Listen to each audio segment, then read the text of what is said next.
चलिए ध्यान देना, आज हम पढ़ेंगे प्रेजेंट परफेक्ट टेंस। ठीक है, प्रेजेंट की हिंदी होती है वर्तमान और परफेक्ट की हिंदी होती है पूर्ण।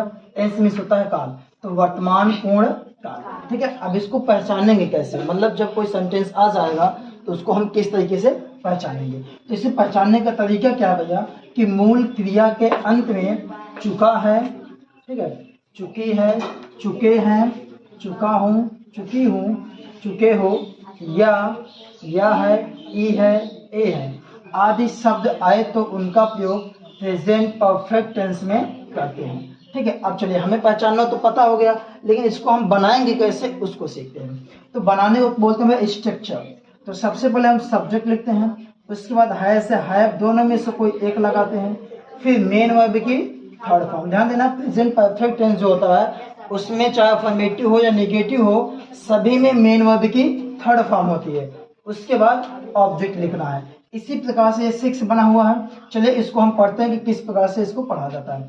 सब्जेक्ट प्लस है प्लस मेन वर्ब की third form plus object. Subject plus है plus not plus main verb की थर्ड फॉर्म प्लस ऑब्जेक्ट। है plus subject plus main verb की third form plus object plus question mark. है plus subject plus not plus main verb की third form plus object plus question mark.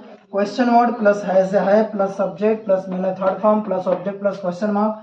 Question word plus है plus subject plus not plus main verb third form plus object plus question mark. अब ध्यान देना, यहाँ पे इसमें जो present perfect tense होता है उसमें 2 हेल्पिंग वर्ब होता है, एक होता है हैज, दूसरा होता है हैव होता है। अब ध्यान देना भैया, हैज का प्रयोग हम कब लगाएंगे और हैव का प्रयोग कब लगाएंगे। ध्यान देना, जब सब्जेक्ट आपका ही, सब्जेक्ट का मतलब होता है कर्ता, तो जब कर्ता ही, सी, इट या किसी एक व्यक्ति का नाम आ जाए तो उसके साथ हम हैज हेल्पिंग वर्ब लगाते हैं। और हैव हेल्पिंग वर्ब कब लगाते हैं, जब subject I, we, you, we, they या 2 व्यक्ति का नाम आ जाए। ठीक है, अब यहाँ पे चिल्ड्रन भी आ सकता है। ठीक है, चिल्ड्रन हो गया, ठीक है, बॉयज हो गया। कहने का मतलब जब एक से अधिक कोई चीज आ जाए तो उसके साथ प्रेजेंट परफेक्ट टेंस में आपको हैव लगाना है। ठीक है, चलो इतना समझ में आ गया भैया नोट को। फिर आगे हम एग्जाम्पल समझाते हैं कि किस तरीके से इसको एग्जाम्पल आएगा और किस तरीके से इसको हम बनाएंगे। चलिए देखना भैया, यहाँ पे कुछ एग्जाम्पल लिखा हुआ है, इसको हम समझते हैं कि कौन सा टेंस है, कैसे पहचानेंगे और उसकी अंग्रेजी हम किस तरीके से बनाएंगे। सबसे पहले ध्यान देना, मैंने आपको बताया कि मैं प्रेजेंट परफेक्ट टेंस पढ़ा रहा हूँ। ध्यान देना, प्रेजेंट परफेक्ट टेंस को पहचानने के लिए मैंने कुछ तरीका बताया है। चलो उस तरीकों को इसमें हम अप्लाई करते हैं, देखते हैं इसमें वो तरीका अप्लाई होता है कि नहीं होता है। चलिए, मैंने कहा भैया चुका हूँ, देखो यहाँ पे चुका हूँ आ गया है, क्या आया भैया, चुका हूँ। ठीक है, देखो यहाँ भी क्या आया है, चुका हूँ। इसका मतलब ये प्रेजेंट परफेक्ट टेंस है। अब प्रेजेंट परफेक्ट टेंस है तो मैंने बताया कि सबसे पहले सब्जेक्ट लिखना है, फिर उसमें जो हेल्पिंग वर्ब लगती है वो हैज या हैव लगता है, उसके साथ साथ मेन वर्ब की थर्ड फॉर्म लगाना है, फिर लगाना है ऑब्जेक्ट। ठीक है, चलिए तो सबसे पहले हम इसमें वर्ब को पहचानते हैं कि इसमें वर्ब कौन सा। देखो मैंने बताया भैया जिसके अंत में ये वाला ना आएगा वही आपका क्या होता है, मेन वर्ब होता है। ठीक है, तो यहाँ पे जो जा लिखा है, जा का मतलब होता है जाना, तो जाना जो है आपका ये मेन वर्ब है। ठीक है, अब जाना से हम पूछेंगे कि कौन जा रहा है, तो जा चुका हूँ, कौन, मैं जा चुका हूँ, मैं क्या होगा, सब्जेक्ट। चलिए, तो मैं की अंग्रेजी होती है आई। मैंने आपको बताया है कि आई के साथ क्या लगता है, हैव लगता है। ठीक भैया, ठीक, आई के साथ हैव लगता है।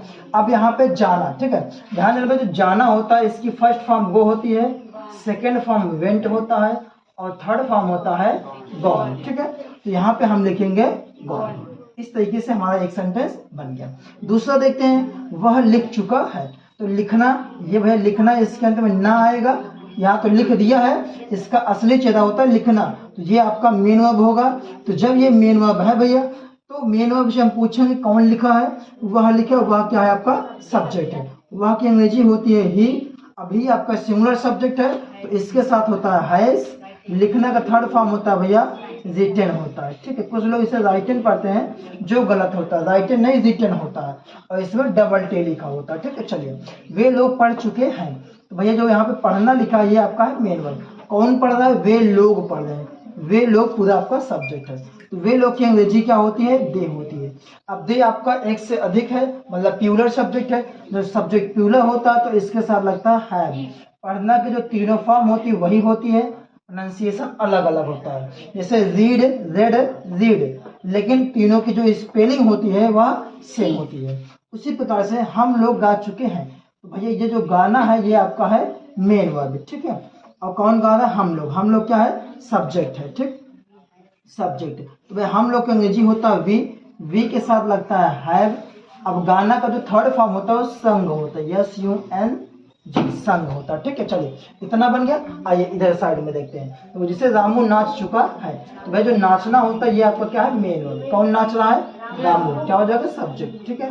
रामू की स्पेलिंग होती है RAMOO या यूं भी लिखते हैं। अब रामू आपका भी एक व्यक्ति का नाम है।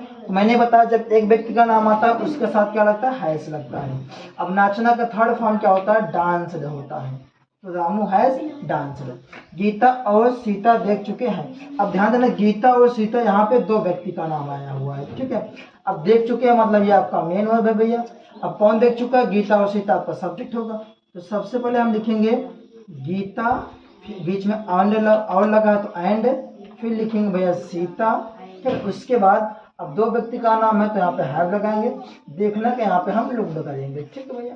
क्या करेंगे? लुक्ड करेंगे, ठीक। तो Gita and Sita have looked. अब मैं पत्र लिख चुका हूँ। अब ध्यान देना भैया, ये आपका मेन वर्ब है। कौन लिख चुका है? मैं लिख चुका हूँ। क्या लिखा हूँ? पत्र लिखा हूँ। ये आपका ऑब्जेक्ट है। तो मैं की अंग्रेजी होती है आई के साथ लगता है हैव।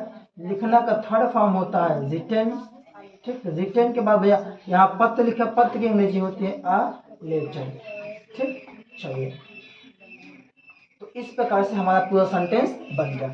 अब ध्यान देना, जब इन्हीं सेंटेंसों को हम बार बार रिवाइज करेंगे, बार बार इसको पढ़ेंगे, तो हम बड़े आसानी से किसी भी सेंटेंस को, चाहे जितना बड़ा होगा, उसको हम आसानी से बोल सकते हैं। चलिए मेरे साथ आप लोग भी रिवाइज करना, ठीक है।